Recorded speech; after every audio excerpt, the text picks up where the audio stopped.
Olá, olá pessoal, boa noite a todos. Terça-feira, estamos aqui batendo ponto, hein? 16 de junho, estamos na nossa 14ª edição do Papo em Casa, hein? 14ª edição. Já foram com esse de hoje 14 encontros em que discutimos direito, política, cidadania, atualidades das mais diversas, né? Foi um período longo aí, né? Que deu certo, muita gente participando. Olha aí, Rodrigo Besouro aparecendo, Sósia, Marcos Filho, Christopher, Leonan entrando agora, Dilson aluno, muita gente aí de Caruaru e do Recife, Delci, Mauro, muita gente boa que vem participando desde o início, tem feito perguntas.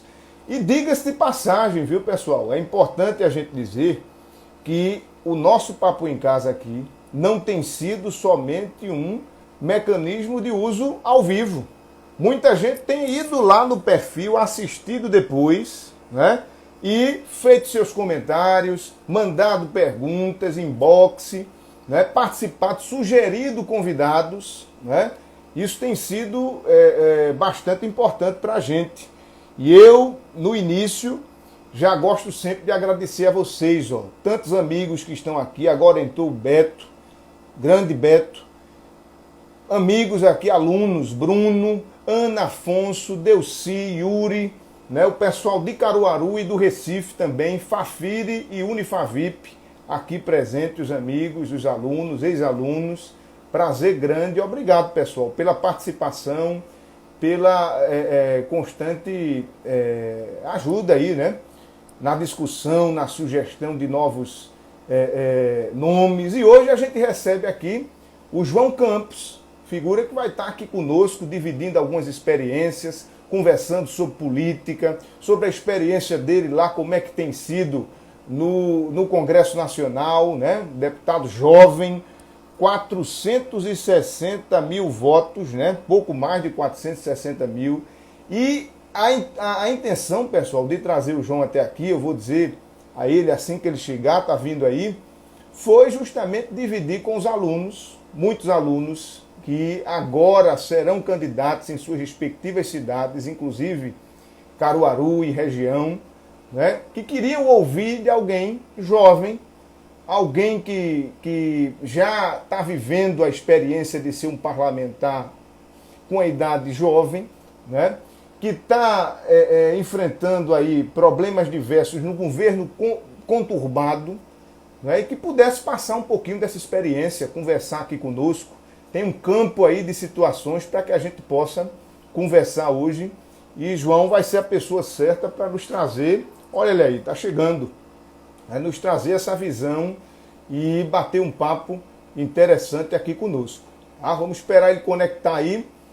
E desde já vou saudando aqui os amigos, né? A Cris está aqui, o Sivaldo, o Hugo de Souza, né? Tem mais gente aqui, ó. A Ida, André Pessoa de Carvalho, grande abraço. A colega professora Juliana, comparecendo também aqui. Romualdo de Souza, grande jornalista de Brasília, mas pernambucano de coração, homem forte do café, está aqui conosco também, né? João, que foi ex-aluno, Charlisson, muita gente boa chegando aí, né? Estou vendo gente aqui de Caruaru, estou vendo gente de Panelas, estou vendo o pessoal aqui de Santa Cruz do Capibaribe, Toritama, e do Recife é o que mais tem. Olha aí a Andréa chegando agora, Andréa lá da Fafiri, aluna da Fafiri aqui chegando agora. Fabiola também está aí, da SPU. Abraço grande, Fabiola. Obrigado pelo prestígio. Olha aí a Ida. Boa. Ana também chegando. Um abraço a todos aí. Vamos esperar aqui a solicitação de João, que ele já está aqui online conosco. Deve estar conectando devagarinho. Cadê ele? Certo. Aqui direto. Deixa eu conectar aqui. Transmitir ao vivo, João, pronto. Para receber aqui e aceitar. Ó, coisa do momento, viu, João? Tudo bom, Felipe? Boa Como é que noite. vai a força, rapaz? Tu- Obrigado por estar aqui tu- conosco, viu? Tudo caminhando. Agradeço o convite.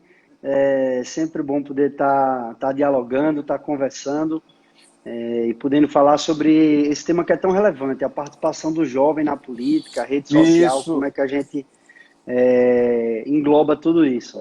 Você que está no meio aí de atividades parlamentares, né? Estamos na terça-feira e vocês estão com atividades remotas também, né, João? Direto lá da Isso, Câmara, né?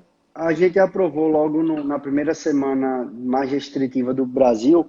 A gente fez um esforço para os deputados mais jovens estarem presentes, então a gente conseguiu por pouco atingir o quórum, eu estava presente, e a gente aprovou um projeto de resolução, que é uma mudança no regimento da casa, que Hum, aprovou uma forma de deliberação remota, e hoje a gente tem um aplicativo, Infoleg, qualquer pessoa pode baixar esse aplicativo, qualquer cidadão, para poder acompanhar o que acontece na Câmara, acompanhar a votação, acompanhar tudo online. Assim, a gente ah, terminou de votar, na hora saiu o resultado da votação, como cada deputado votou. E aí a gente já existia esse sistema, esse aplicativo que todo mundo usava, e a Câmara desenvolveu um específico para os deputados, que você tem uma uhum, autenticação, enfim, com um nível de segurança elevado, e que a gente hum. consegue votar através dele. Então, a sessão acabou Excelente. tem uns 15 minutos, mas sempre que abre a votação, a gente recebe uma notificação e a gente vota. E já acessa na hora, não é isso? Acessa na hora e vota. E tem também uma plataforma, a Câmara usa o Zoom, que é uma ferramenta de transmissão, né, como o É o Skype, como Zoom. algumas outras. E aí tem o Zoom, que cada deputado tem um link também. Então, assim como eu estou fazendo essa live, se eu entrar no meu Zoom da Câmara aqui, a gente entra na sessão. E fica Uhum. acompanhando e pode se inscrever para poder falar, para poder fazer uma O intervenção. Zoom, a gente tem usado muito o Zoom nas aulas remotas, porque tivemos que fazer aquela transição da aula presencial, né, para a aula remota também nas universidades. E o Zoom a gente tem utilizado lá na Unifavip, em Caruaru. Inclusive, João, eu vinha conversando aqui com os alunos e essa live, esse convite que a gente fez, foi despertado justamente porque temos muitos alunos interessados na política.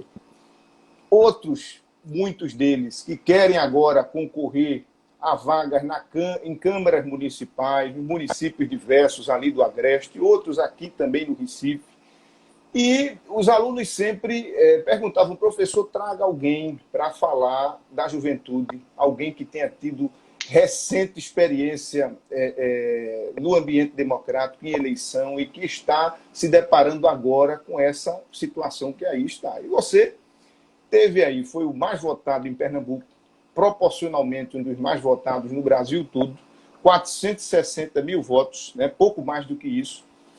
Um jovem foi eleito com 24 anos, se eu não me engano, ou 25, me corrija se 24. estiver errado, 24, se deparando com a situação de um Congresso multifacetado, numa época polarizada, né, de discussões que descambam muitas vezes para o conservadorismo, um Congresso difícil de aparecer, mostrar um trabalho correto, né? Que dê visibilidade diante de tanta polarização que às vezes inibe boas propostas em outras áreas, já que a gente está também no meio de uma pandemia. Então, eu queria iniciar essa nossa conversa, João, te perguntando como é que foi essa experiência de sair como mais votado de Pernambuco aos 24 anos, entrar no Congresso Nacional e se deparar hoje com essa situação intensificada por uma pandemia e por esse debate nacional do bolsonarismo, né? Com a questão da democracia. Como é que você está vendo tudo isso? Como é que tem sido essa tua experiência?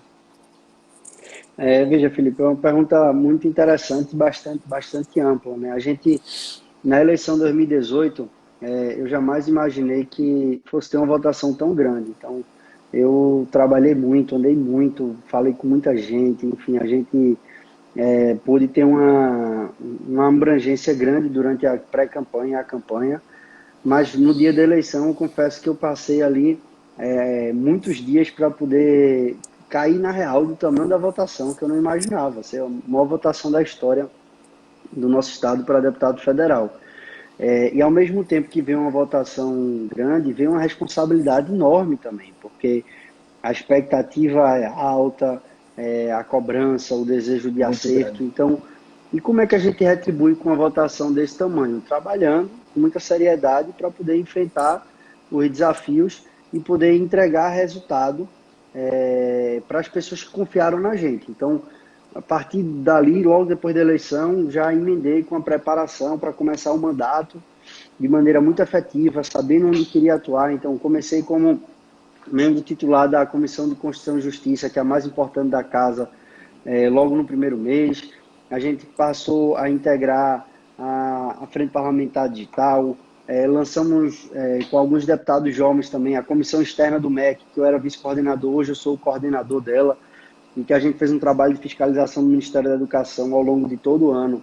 E com isso a gente conseguiu fazer um relatório bastante denso, que viabilizou várias alterações dentro do Ministério. Então, a gente tocou isso. A própria CPI do óleo, que também a gente estava, Sim, finalizando ela quando veio essa pandemia e suspendeu, né? Hoje todas as comissões da casa estão suspensas, só está funcionando o plenário e duas comissões ligadas ao Covid. Então, tudo foi suspenso, diferente do plenário que funciona.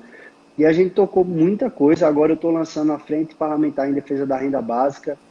A gente está liderando esse debate na casa, junto com alguns deputados, e a gente está lançando, enfim, uma proposta bastante robusta para ampliar a proteção de renda do país nesse momento. E tudo isso são formas de você poder dar resposta às pessoas que mais precisam, como a gente corrige problemas estruturadores do nosso país. Então, eu acho que a juventude tem um papel importantíssimo nesse momento. Muita gente consegue enxergar a juventude como um flanco de problema para o Brasil. Não. A maior parte das soluções que o Brasil precisa estão ou podem ser construídas através da juventude, porque a juventude tem uma capacidade de energia importante, tem uma capacidade de mobilização, uma capacidade de enxergar de maneira diferente problemas antigos, entendeu? Você inovar na solução de um problema que é antigo, isso daí viabiliza a construção de pontes para poder superar esses desafios. Feito isso desde o início, a gente tem um grupo bom, um grupo de jovens dentro da Câmara que viabiliza. Infelizmente, a participação de jovens na política ainda é algo a ser superado, a gente tem que aumentar a participação de jovens. E eu acho que o Congresso, na verdade, ele tem um déficit de representatividade de diversos segmentos. Se você pegar, as mulheres são maioria na sociedade e são minorias no Congresso. minorias. Os jovens são... existem aproximadamente, acho que 16% da população é jovem. No Congresso, menos de 5% tem menos de 30 anos. Então, sempre tem uma subrepresentatividade dentro do parlamento. É assim com o negro, é assim com o indígena, é assim com o quilombola, é assim com a mulher, é assim com o jovem. E eu acho que isso daí é ruim, porque o ideal é que a gente tivesse uma maior representatividade dentro do Congresso para poder ter força de transformação na política pública, porque assim seria muito mais efetivo. Então, qual é o nosso desafio? Primeiro, quem está tendo a oportunidade, enquanto jovem, de ser parlamentar ou de estar numa função de representar num mandato eletivo, que a gente faça bem feito para poder orgulhar os tantos jovens que não tiveram essa Sim, oportunidade. Porque eu não tenho o direito de errar, porque eu não erro por mim. Se eu errar, eu vou errar por 460 mil eleitores e tantos outros que exato. poderiam ter votado, ou tantos milhões de jovens que eu represento no estado de Pernambuco. Então, a gente precisa fazer de maneira muito assertiva tudo isso para a gente poder estimular cada vez mais jovens a entrarem na política, cada vez mais mulheres, Sim. cada vez mais negros, enfim, cada vez mais ter pessoas interessantes que possam representar bem segmentos importantes da sociedade. É uma responsabilidade, João, muito grande que você teve, não só pela votação, mas pela questão familiar, da história do seu pai, a história do seu avô. Isso dá ao parlamentar, ao político, um sentimento de responsabilidade maior. tem as vantagens, mas tem também as desvantagens no sentido de ter mais responsabilidade para que você possa corresponder também às expectativas que não são só suas, não é só da biografia do João, é da biografia também de tudo que fez. João está aí, né? E aí eu vim dando uma olhada em algumas ações suas durante o mandato e vi a questão da CPI do óleo. Eu queria até te perguntar aqui como é que anda. Parou, eu sei, pela pandemia, mas andou de fato ali lá dentro, lá do Congresso? Em que ponto parou? Será que vai ter alguma consequência ainda sobre isso? Porque depois da pandemia a gente não ouviu mais falar. Aquilo foi uma coisa tão absurda e não tivemos nada de descoberto depois, nenhum tipo de punição, não se sabe quem foram aos certos responsáveis, né? Vi também a questão do projeto de lei que você propôs para prorrogar esse auxílio, né, dos R$ 600, inclusive incluindo uma regra de transição para depois do período, né? E o requerimento que você fez para que o ministro Ricardo Salles, do Meio Ambiente, compareça à Câmara para ir lá falar sobre aquela questão da reunião, né? Aquelas declarações, vamos dizer assim, surpreendentes, né? Para não dizer, para não qualificar além do que isso, né? Quer que você me diz sobre esses 3 pontos? Primeiro, CPI do óleo. Depois, a prorrogação do auxílio, ao que deve vir o quanto antes, né? E depois a questão do ministro Ricardo Salles. Veja, muito bem colocada. Primeiro, em relação à CPI do óleo. A CPI do óleo estava caminhando muito bem.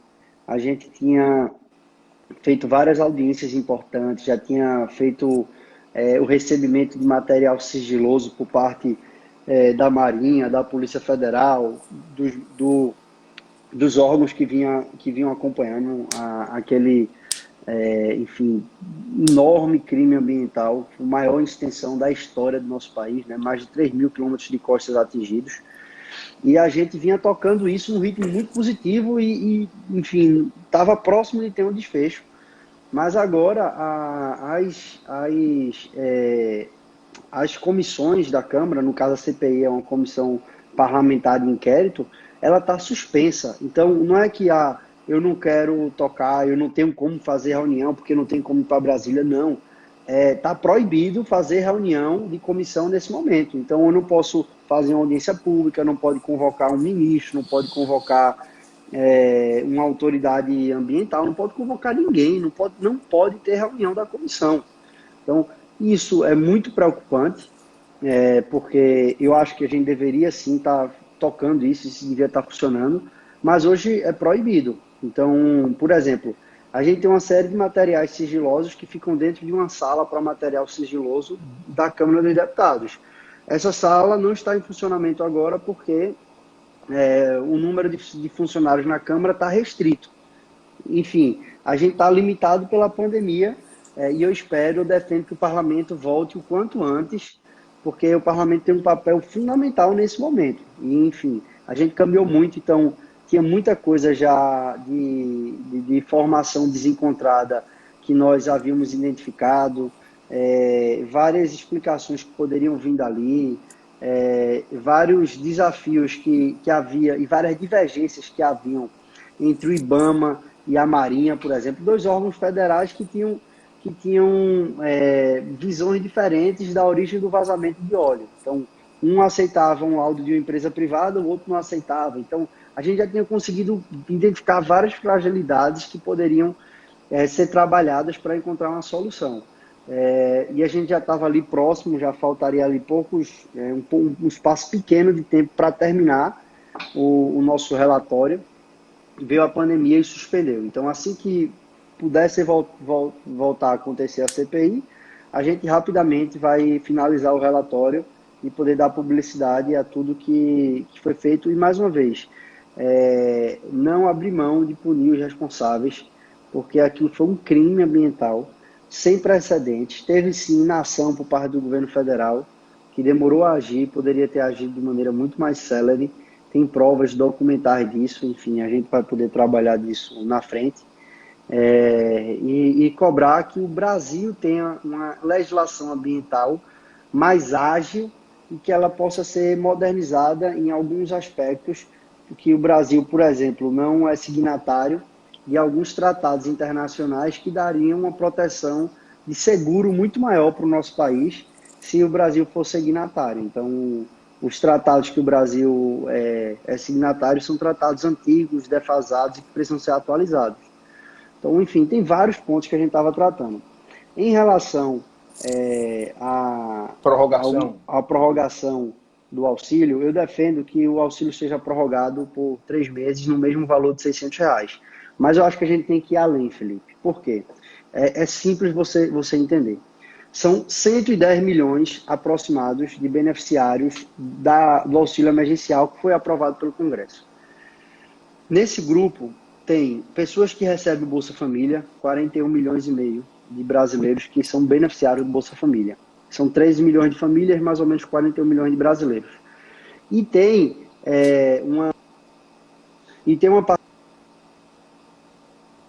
parcela grande que nem está no mercado formal de trabalho, nem está protegido pela assistência social. São 70 milhões de brasileiros que estão informais ou estão desempregados, ou trabalham não têm uma fonte de renda superior a meio salário mínimo per capita, né, por membro da família.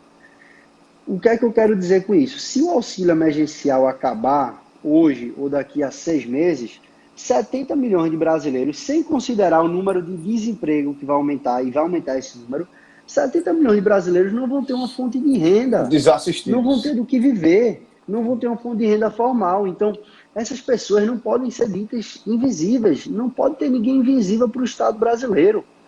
Eu vi o ministro Paulo Guedes falou, tem pessoas que nunca procuraram o Estado brasileiro para nada. Mentira, o Estado brasileiro que nunca ofereceu nada para elas precisam do Estado brasileiro. Elas podem utilizar de maneiras diversas o Sistema Único de Saúde, o Sistema Único de Assistência, a educação pública, mas o Brasil nunca se preocupou em enxergar a renda dessas pessoas e ajudar essas pessoas a ter renda. Então, o que a gente compreende, o que eu defendo, é que seja expandido o programa de renda mínima.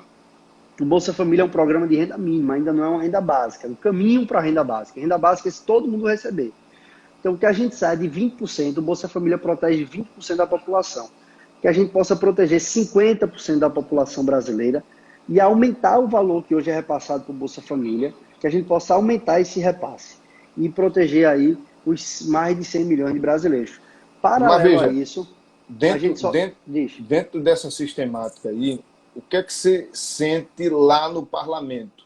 Você acha que há sentimento da maioria dos deputados? Para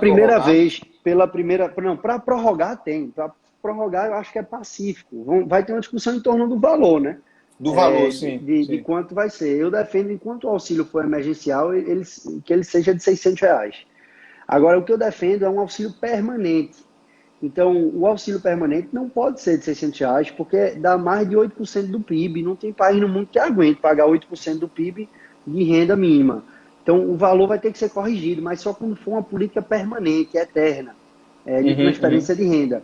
E que a gente, paralela a essa ampliação de uma renda mínima, a gente cria uma renda básica para primeira infância ou para a juventude, né? Que seja ou de 0 a 6 anos ou de 0 a 18, que todo cidadão brasileiro, todo ele, receba um auxílio que esteja nessa faixa de idade. E por que isso é justo? Vamos lá, quem está no Bolsa Família já recebe. Existe R$ 48,00, que é um valor defasado, que cada criança do Bolsa Família recebe. Quem está empregado e que tem uma baixa remuneração recebe o salário família também. Então, um filho de uma pessoa que é empregada e que recebe o salário mínimo de uma empresa, ela recebe mais ou menos também próximo a R$ 50,00 por aquele filho da própria empresa, né? Do Estado que paga para a empresa repassar. E a faixa mais rica da população, que é quem declara imposto de renda, recebe também a dedução de imposto de renda por criança, por dependente. Então, imagine, a gente tem os mais pobres, os que estão empregados, com salário mais baixo recebem, e os super ricos. tem nesse meio do caminho milhões de informais e milhões de pessoas com a renda média ou até com a renda baixa que não recebem nada, nenhum benefício para as crianças.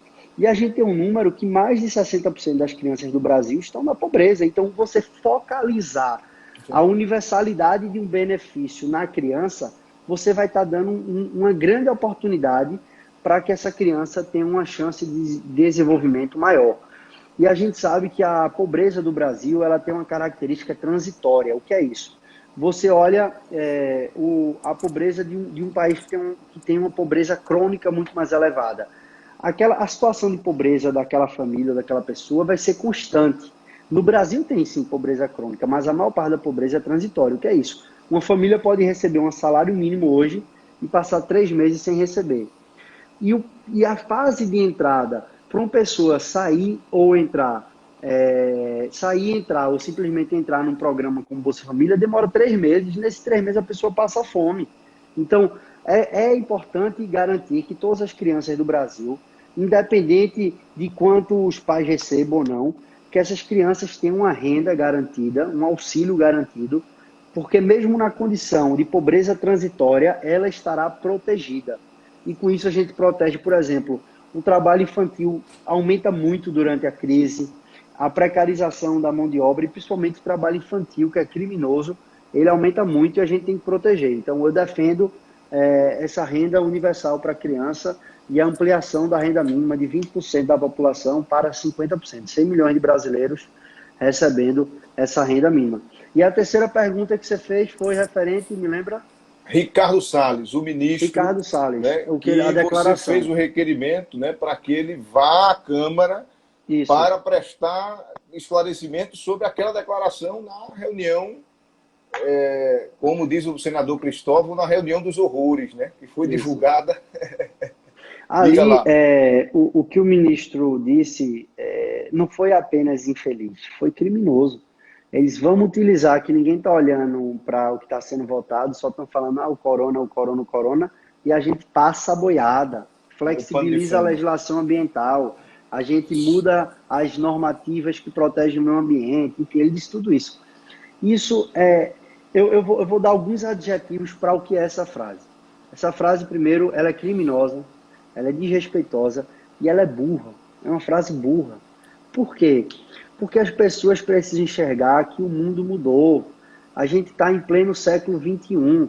No século XXI, a gente tem que entender o que é que o mundo desenvolvido, os principais países que compram a mercadoria do agronegócio brasileiro, por exemplo, eles vão passar a ter exigências do Brasil, que o Brasil respeite o meio ambiente. A gente não vai ter a União Europeia, por exemplo, ou o próprio Estados Unidos, e talvez a China no futuro aí um pouco mais distante, mas vai ter também, fazendo exigências que ela quer comprar sim a soja brasileira, o milho, quer comprar a madeira brasileira, mas ela vai exigir. Essa madeira veio de reflorestamento? Essa soja, onde ela foi plantada, havia uma área de reserva legal preservada? Será que a quantidade de agrotóxico, ou o tipo de agrotóxico utilizado nesse milho, ele seguia os padrões e as normativas que protegem o meio ambiente e a população humana dentro do que a União Europeia oferece? Então, o agronegócio do futuro vai ser completamente ligado à proteção do meio ambiente, porque tem que ter espaço para o desenvolvimento econômico, mas tem que haver espaço sim para a preservação ambiental e para a distribuição de renda. Não adianta, você tem que ter esse tripé bem equilibrado, você tem que preservar o meio ambiente, você tem que crescer e você tem que distribuir renda. Então, se esses 3 pés não estiverem equilibrados, vai ter uma disfunção social que fragiliza o país como um todo. Então, o que o governo federal não enxerga é isso. Então, ele quer crescer de maneira desenfreada o agronegócio, invadindo reserva legal, terra indígena, liberando mineração em área de proteção especial ou em reservas indígenas. Então, eles querem fazer de maneira agressiva e podem anotar. A imagem do Brasil já está muito ruim lá fora. Muito arranhada. E vai piorar ainda mais disso. E aqui, quando eu falo, não estou falando enquanto deputado de um partido de oposição. Não.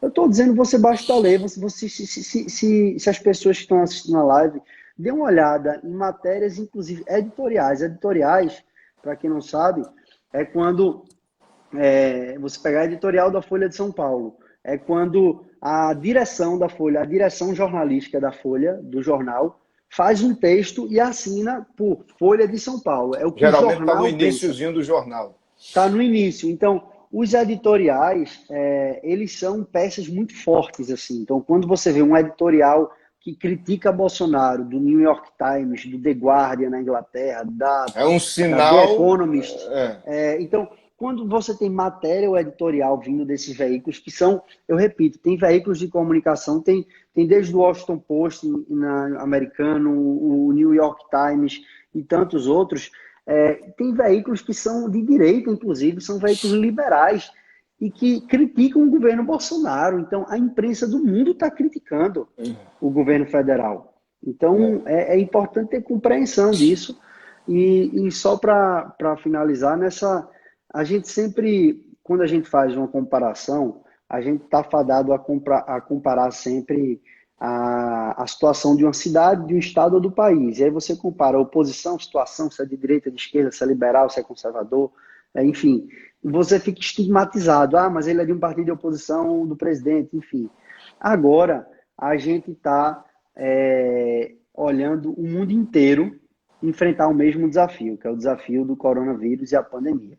Então, quando a gente vê o mundo inteiro indo numa direção e só o Brasil indo na outra, o Brasil e quem é que está fazendo igual ao Bolsonaro? É Nicolás Maduro na Venezuela, Kim Jong-un na Coreia do Norte, é o Irã. Não são referências, né? São países que não são democráticos, países que não são referência em nada, em nada. Então, você vê o mundo inteiro fazendo de um jeito e o Brasil fazendo de outro. Isso está errado de um jeito. Será mesmo que o Brasil vai estar, Bolsonaro vai estar certo?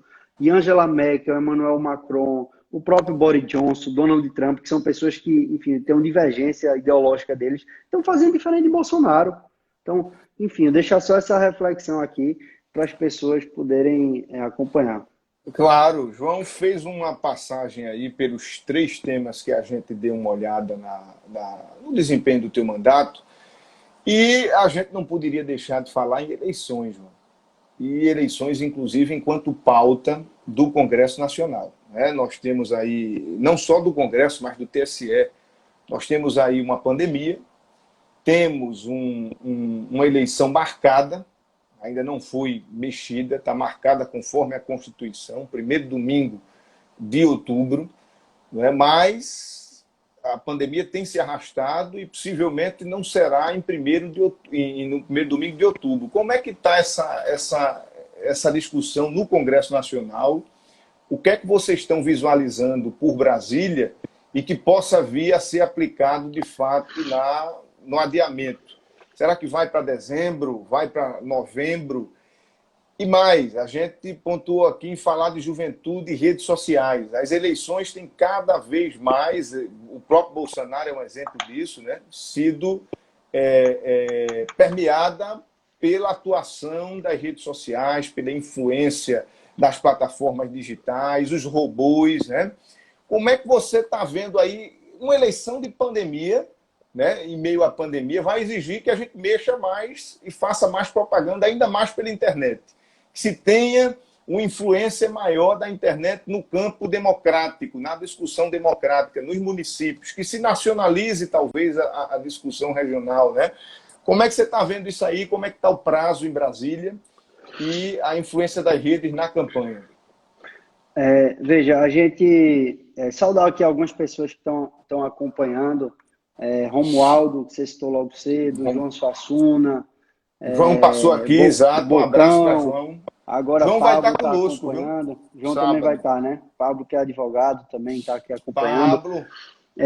Veja, o que a gente sabe é que o tempo ele é diferente. Então, a gente vive, certamente, você como advogado e quem está nos ouvindo deve ter muito aluno de direito. Estou vendo aqui, Marcos Alencar acompanhando. Sabe que, por exemplo, o princípio da anualidade, que você não pode fazer uma alteração na legislação eleitoral com menos de um ano do pleito eleitoral. esse princípio não vai ser cumprido. Por quê? Artigo Porque é impossível 16. cumprir. Porque a eleição, quando veio a pandemia, tinha menos de um ano para a eleição. Então, eu acho que a gente tem que ter uma capacidade de bom senso muito grande nesse momento. Eu sempre disse, a eleição não é a prioridade nesse momento. A prioridade é vencer o coronavírus, é unir esforços, é deixar a oposição de lado e focar para poder ajudar o país, reconhecer o que está certo, corrigir o que está errado. Então, é por aí. Mas a gente tem um desafio real, o prazo da eleição. Está marcado para outubro. Eu, sinceramente, acho pouquíssimo provável a eleição ser em outubro, e acho que não seria de bom senso realizá-la em outubro. O correto, na minha leitura, Felipe, conversando, inclusive, eu fiz uma reunião com Steven Levitsky, que ele é autor daquele livro, Como as Democracias Morrem, Sim, sim. e ele, Eu li. enfim, passou uma tese que foi a que eu achei a mais correta até agora. Ele disse, ó, só pode ter eleição quando puder ter contato social. Até, até lá, você não pode construir uma eleição apenas no ambiente de rede e televisão. São importantes rede e televisão, mas não pode ser instrumentos únicos. Então, o que é isso? Pode botar 500 pessoas numa quadra, numa sala, ou 30 para fazer uma reunião num auditório? Se pode, então pode ter eleição. Quando é que vai ser isso? Ninguém sabe. Quem sabe é a ciência. Então, eu acho que essa decisão tem que ser tomada pensando também na ciência. Mas não, o que se desenha é que não vai ser assim. Hoje teve uma reunião. A reunião foi com o presidente do TSE, Barroso, o ministro Barroso, o presidente da Câmara Federal, Rodrigo Maia, e do Senado, Davi Alcolumbre, e todos os líderes partidários, né? Assim, os líderes de bancada. Molon é o líder da bancada do PSB, Rony Queiroz é o líder da bancada do PDT, enfim, todos os líderes. E ficou, e nós sentimos que há um consenso, ou há uma maioria para botar a eleição para o dia 15 de novembro e dia 29 de novembro. Adiar aproximadamente um mês e meio para a realização da eleição. João, isso é suficiente? Eu acho que não é suficiente. Mas foi a alternativa que está conseguindo unir o maior número de apoios para poder ser aprovada. Como eu disse, vai ter que ser uma eleição, vai ter que ser uma decisão onde se tem um bom senso e onde se tem uma maioria ali para tomar uma decisão, tendo em vista que elementos importantes da legislação não serão cumpridos, como o princípio da anualidade. Então, se perguntar a mim o que é que eu acho que vai ser aprovado, é que o Congresso vote uma PEC. Essa PEC aí tem que ser aprovada por maioria qualificada, né, 2/3 da Câmara e do Senado, em 2 turnos, e essa PEC deve transferir para o dia 15 e dia 29 de novembro a eleição, podendo se estender ali até dezembro. O papel da rede social, eu acho que a rede social tem um papel importantíssimo na informação, na comunicação, não apenas em eleição. O grande problema são as ditas fake news, que na verdade, minha gente, fake news é mentira, o nome disso é mentira. Se colocou um nome em inglês para dizendo que é informação falsa, né, que é a tradução literal de fake news, mas fake news é uma mentira.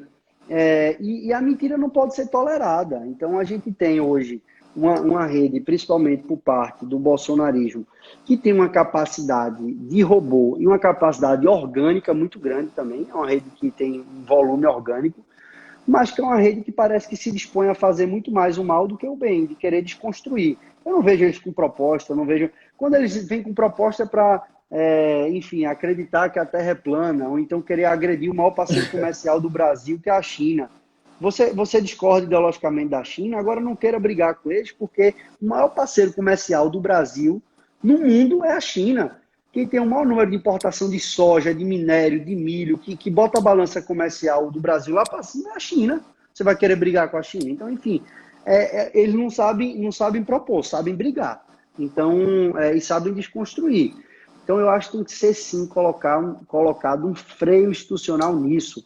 A gente tem que votar, a Câmara tem que ter coragem de votar, e eu votarei com todo o gosto do mundo, votarei sem medo de robô na internet, sem medo de crítica desses radicais fanáticos que só pensam em construir as pessoas. Votarei sim um projeto para poder democratizar a rede e colocar limite à mentira. que possa ter informação verificada, que a pessoa possa publicar fiscalização, fonte, né? que as pessoas se identifiquem na rede, porque na rede social é todo mundo valente. Então, todo mundo se acha no direito de falar tudo, de falar o que pensa. Então, tem que ter respeito, minha gente. Tem que ter respeito, tem que ter compromisso com a verdade. Então, João, eu acho que a gente tem que ter cuidado com isso, sabe, Tiago? Sim, sim. De não pegar um instrumento importante que é a rede social, que é uma plataforma inconteste e efetiva. Quem achar a rede social não existe, isso não funciona, isso... Esqueça, funciona, existe, é uma verdade. Agora a gente tem que utilizar ela para o bem. Não adianta utilizar ela para querer estar só botando mentira. E vale registrar aí, João, que essa é uma discussão no mundo todo, inclusive no direito, né? Regular, legalizar, né? a discussão, né? Internet, os marcos regulatórios, né? Lá nos Estados Unidos tem sido bastante discutido, na Europa também. Né? E o Brasil chegou mais do que na hora de trazer essa discussão. Isso. Né? Eu queria aproveitar... Deixa eu botar aqui, alguém botou, o Antônio Olímpio Filho botou uma coisa, respeitar as diferenças. É isso, Antônio. Tem que respeitar as diferenças e o que a gente tem que fazer, por isso que eu digo, viu, Felipe, eu falei Tiago, confundi o nome, Felipe. O que a gente tem que fazer, pelo menos eu tenho essa compreensão. Eu acho que a democracia ela é tão bela e tão importante e que a gente tem que celebrar as nossas diferenças. Mas a gente celebra as diferenças não é com briga, nem é com intolerância. Eu quero sim conversar com alguém que pense diferente de mim. Eu quero conversar com alguém que tem uma visão de mundo completamente diferente da minha. Mas eu não quero agredir essa pessoa, nem eu quero ser agredido por pensar diferente. Porque a gente tem o direito de pensar diferente. Então, se uma pessoa... E eu acho que é isso que a gente tem que entender. Porque as pessoas confundiram as coisas. Então, pensando o seguinte, quem pensa diferente tem que ser eliminado, tem que ser execrado, tem que ser morto. Não é assim não, minha gente. Tem que baixar a bola, tem que baixar o tom, tem que conversar. Então, é isso que eu acho que a rede social, a gente tem que ter uma discussão nisso. E dentro dessa reflexão, a gente tem que fazer uma discussão do papel das grandes companhias de rede também. Você pega o que eram as grandes companhias de petróleo num tempo passado, hoje já é as grandes companhias de informação. É o Google, Facebook, Amazon, Apple, Samsung, enfim, Netflix, Twitter. São as grandes companhias que vão ter os grandes capitais. Então, essas empresas também têm que ter limite. Ela não pode ser dona de tudo, de toda a informação e querer dominar o mundo. Não, tem que respeitar. Então, essa blindagem que elas fazem muitas vezes, são avessas a projetos como esse, tem que ser enfrentados. Olha, veja só, eu queria dar uma pausazinha só para a gente cumprimentar o pessoal que está aqui. A Rânia Freitas, amiga lá de Senharó. A aluna Rebeca Cavalcante aqui, da Fafiri. Gilberto Almeida, aluno. Toritama, aluno em Caruaru. A diretora da Fafiri, irmã Maria das Graças, nos honra com sua presença aqui. Um abraço grande, irmã. A reitora da Universidade Rural de Pernambuco, Federal Rural de Pernambuco, Maria José, um grande abraço para você, está aqui conosco também prestigiando. Luiz Monte, colega professor de arquitetura de altíssima qualidade. Luiz, obrigado aí, desde ontem que a gente conversa e você está aqui hoje conosco, contribuindo aí com a discussão, eu vi que você comentou aí. Sandro Correia, também aluno lá da Fafiri. Helder Fábio, professor de Caruaru, também colega. Muita gente boa aqui, viu, pessoal? Se eu for falar muito aqui, a gente vai passar, viu, João, a madrugada aqui adentro, viu? Mas vamos tocar no Recife, rapaz. Você acaba de entrar no Congresso Nacional, está fazendo aí um mandato, já falei de 3 pontos aqui nacionais que você se envolveu, você tomou à frente, tá aí na pauta, né, em dia. Mas e as eleições municipais? Estão colocando seu nome aí como candidato. Eu sei que não é hora de falar. Aquele papo do político, né? Não é hora da gente falar e também a pandemia a gente tem que respeitar, eu sei disso. Mas seu nome tá em voga aí. Estão dizendo aí, João é candidato e não há para ninguém. É isso mesmo? Como é que anda? Como é que está o cenário? Vamos esclarecer aqui logo para evitar qualquer tipo de interpretação diversa, né, não, João? É. Felipe, veja, eu acho que quando a gente fala que não é hora, porque de fato a pandemia tornou inoportuno a gente estar botando na pauta a eleição. Se não fosse a pandemia, agora já era mais do que a Já hora, né? era, Porque exato. a gente já estaria ali há poucos dias de ter convenção partidária, de começar a propaganda e tudo isso. Mas eu acho que agora se torna a hora de falar de eleição também, porque a gente tem que falar de democracia. Por tudo A que está gente acontecendo. não por tudo que está acontecendo. Eu, desde o início da pandemia, quem me acompanha aqui na live sabe, que eu dizia, minha gente, vamos focar na pandemia, deixa esse negócio de eleição de lado. Ninguém quer saber de voto agora, não. Ninguém quer saber enfim, de conquistar o voto do outro. Agora é a gente vencer o vírus. Mas chega esse momento e a gente percebe que o que está em jogo não é uma eleição. O que eu percebo que a gente corre o risco, sim, é com não apenas com a democracia, mas com valores democráticos. Se você lê o livro, como eu citei aqui, Como as Democracias Morrem, vou dar algumas dicas de livros. Tem Como as Democracias Morrem, Ruptura, de Manuel Ruptura, Castells, muito bom, Ruptura. que é um Eu dos queria maiores ter aqui, inclusive. especialistas, é um dos Muito maiores bom. especialistas em Espanhol? rede social espanhol. Tem Muito bom, muito bom. 21 lições do século XX sobre o autoritarismo. É um livro bem curtinho, muito bom.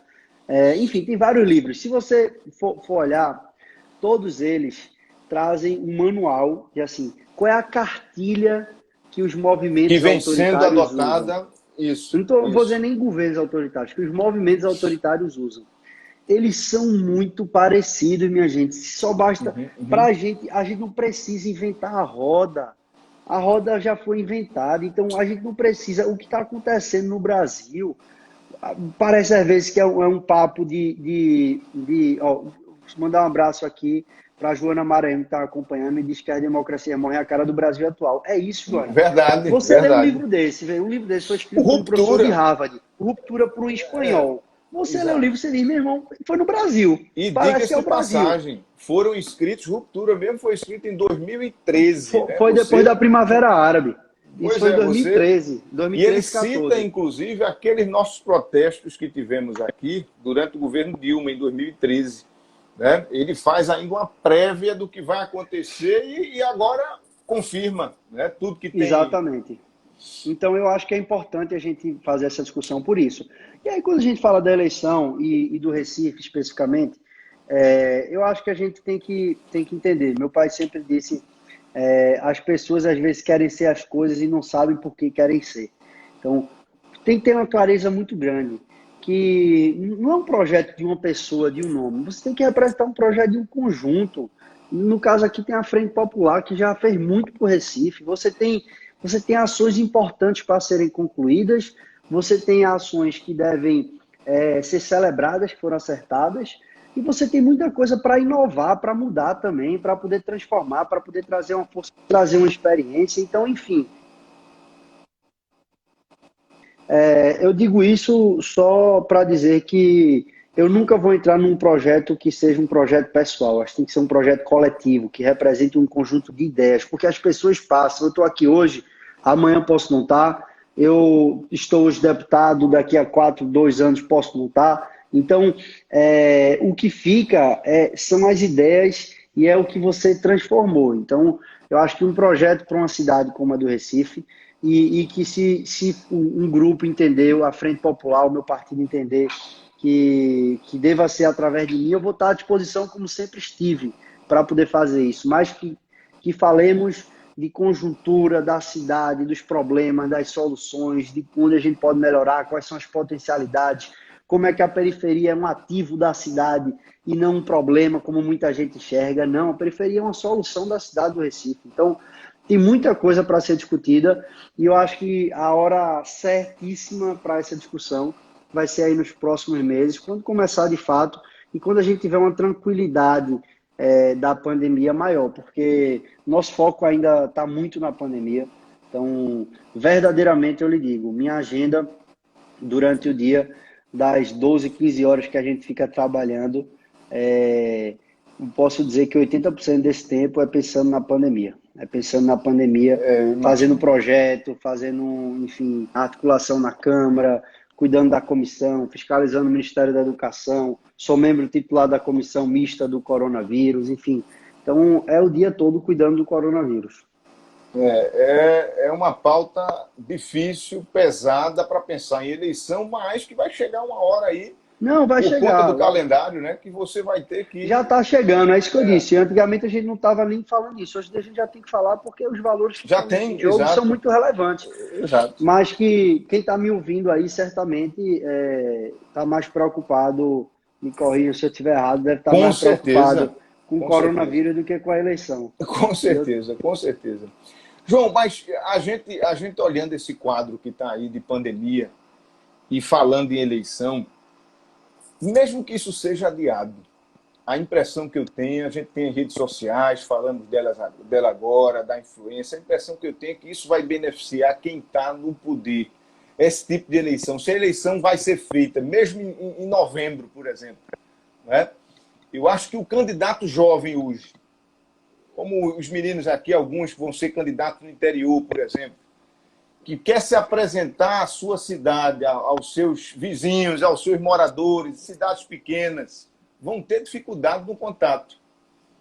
E as redes sociais não vão ter o potencial do interior, tal como a gente tem aqui, ou nas grandes cidades, como Caruaru, etc. e tal.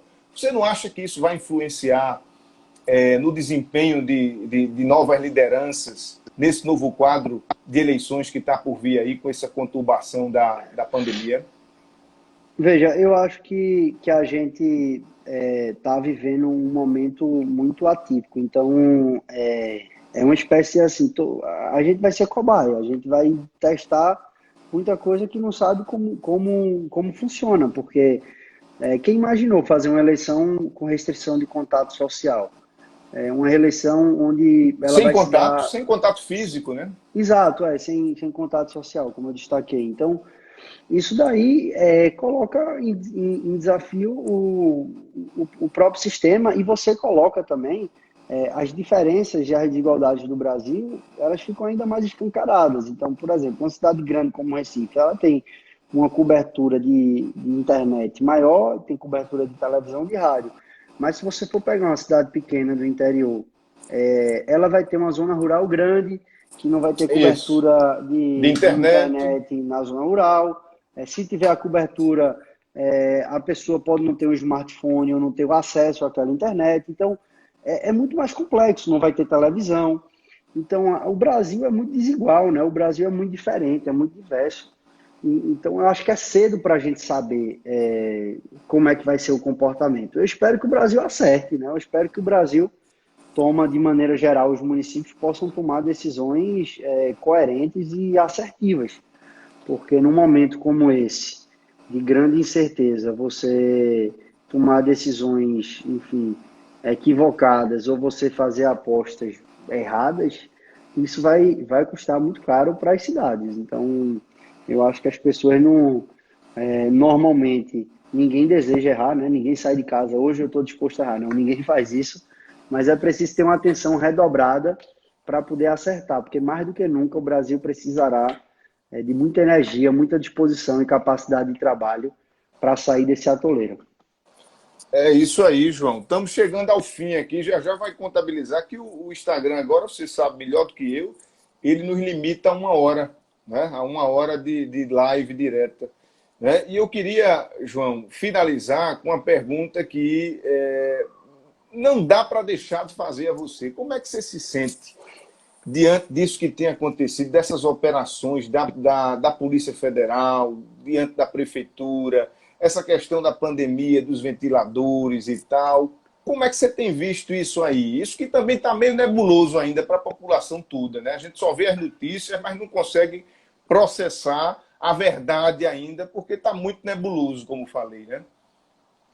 Veja, Felipe, primeiro eu posso dar um testemunho de que eu conheço Geraldo Júlio e conheço o Jailson. São dois servidores públicos honrados, pessoas simples, corretas, que tudo que construíram na vida foi com trabalho, com estudo. Então, primeiro eu queria dar esse testemunho, porque eu conheço os dois e De sei da perto. correção que eles têm.